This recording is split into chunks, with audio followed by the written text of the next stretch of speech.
Bonjour tout le monde, comme promis, la vidéo sur comment aider les papas à être plus à l'aise dans leur relation avec leurs enfants. Vous avez été nombreux à répondre à cette question et à déduire que, ou à constater que les papas s'occupent moins de leurs enfants que les mamans et les hypothèses étaient autour de facteurs culturels, facteurs sociaux, puisque les papas parfois ont tendance à plus travailler que les mamans, l'éducation, la mauvaise volonté. Et on a aussi évoqué les angoisses de certains papas parce qu'ils pensent qu'ils ne font pas bien, qu'ils ne savent pas faire. Je pense que c'est normal qu'une maman soit plus à l'aise, notamment au début, à être en relation ou en interaction avec ses enfants, puisque la maman porte l'enfant dans son corps en même temps qu'elle le porte dans sa tête. Le papa, même quand il y a un désir d'enfant, va porter l'enfant dans sa tête, mais il n'y a pas cette interaction corps à corps entre le bébé et le papa. Et c'est pour ça que parmi tous les facteurs qui sont déjà cités, je voulais aborder le rôle de la maman dans la facilitation de cette interaction ou de cette relation père-enfant qui doit s'installer dès les premières heures, dès les premiers jours de l'arrivée de ce bébé. Il ne faut pas attendre que les enfants soient grands pour leur dire maintenant il faut aller vers papa, ou de dire à papa maintenant il faut que tu t'en occupes. C'est très important que la maman, qui elle est plus à l'aise, on va dire, dans cette relation avec son bébé, parle du bébé, du papa au bébé, qu'elle introduise le père dans cette relation fusionnelle qu'elle a avec son bébé. On sait qu'au début, la relation entre la maman et le bébé est une relation fusionnelle, est une relation duelle, est une relation à deux.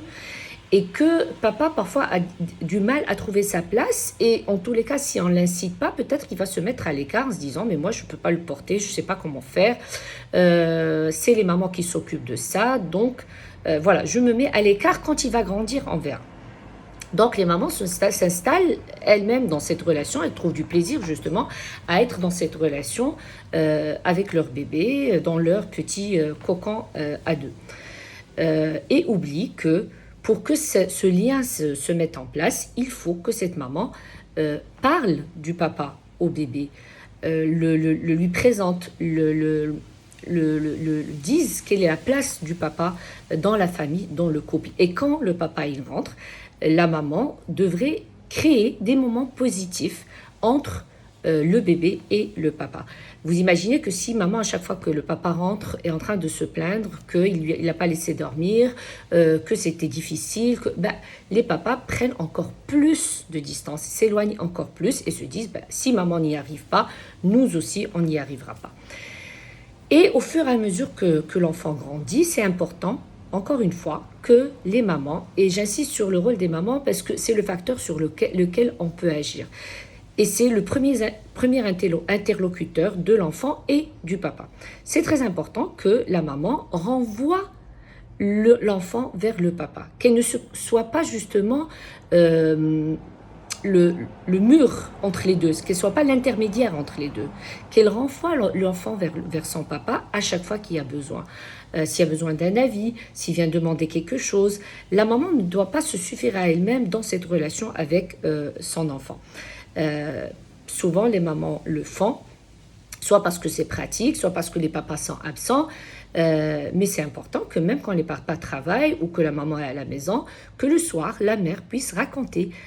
au papa comment ça s'est passé la journée de l'enfant, ce qu'il a appris à faire, ce qu'il ne sait pas faire, ce qu'elle voudrait que le papa fasse avec lui et qu'elle insiste et qu'elle soit peut-être présente dans les premières interactions pour les rendre plus agréables et plus faciles. Et au fur et à mesure que le papa va passer des moments positifs avec l'enfant, que le papa va sentir que l'interaction n'est pas si compliquée que ça, qu'il y a parfois des moments difficiles, mais il peut compter quand même sur la maman, puisque elle connaît plus l'enfant, plus ça va faciliter les choses. L'enfant grandit, il va à l'école, c'est important que la maman laisse de la place au papa aussi pour peut-être, s'il ne peut pas déposer l'enfant tout le temps à l'école, de temps en temps. S'il ne peut pas le sortir tout le temps, parfois, si l'enfant s'il peut pas faire les devoirs avec son enfant, qu'il lui dise une histoire de temps en temps, s'il peut pas le faire tous les jours. Rien que, par exemple, le coucher, souvent on va voir que l'enfant va réclamer maman. parce que c'est son repère de sécurité, parce que c'est elle qui passe plus de temps avec lui, parce que c'est sa figure d'attachement première. C'est très important que les mamans introduisent le père pour que l'enfant et le papa trouvent du plaisir dans cette interaction. Et au fur et à mesure qu'ils vont trouver du plaisir ensemble, la relation va devenir facile, va devenir plus agréable et donc les occasions d'interaction vont se multiplier. Les papas seront moins angoissés, les enfants auront plus l'habitude et comprendront que dans un couple, il y a papa et maman, qu'il n'y a pas que maman, parce qu'on voit aussi que ces relations très fusionnelles entre la maman et l'enfant créent des mouvements de dépendance, créent des mouvements d'identification unilatérale qui vont faire que l'enfant ne s'épanouit pas et ne construit pas une identité équilibrée entre le féminin et le masculin. Donc c'est très important que les mamans introduisent les papas dans cette relation. On a tendance à dire que les papas ne veulent pas. Il y en a qui ne veulent pas, mais il y a des papas qui ont peur, il y a des papas qui ne savent pas, il y a des papas qui, en voyant la mère tout faire, pensent que voilà, c'est suffisant, c'est pas la peine d'intervenir, tout se passe bien, la maman est capable. C'est à nous, en tant que maman, de laisser de la place, de créer cette place, de la créer parce qu'elle se crée petit à petit, parce qu'au début c'est dans la fusion, et que ça se passe dans le positif. Que les premiers moments d'interaction ne soient pas des moments pénibles pour le papa, parce que si on n'est que dans le négatif, quand le papa rentre, justement on augmente cette peur qu'a le papa à gérer cet enfant. Si on est tout le temps en train de dire qu'il bouge beaucoup, il n'écoute pas, ce papa, quand on va lui demander de faire sortir cet enfant avec lui pour une activité, va se dire c'est pas la peine, ça va être compliqué de le gérer. Donc j'insiste sur le fait que le rôle des mamans dans il y a du vent qui souffle, voilà, que le rôle du maman dans l'installation et la pérennisation et l'amélioration de la relation mère-père-enfant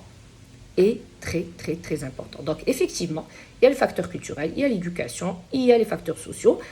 mais là où on peut agir, nous, c'est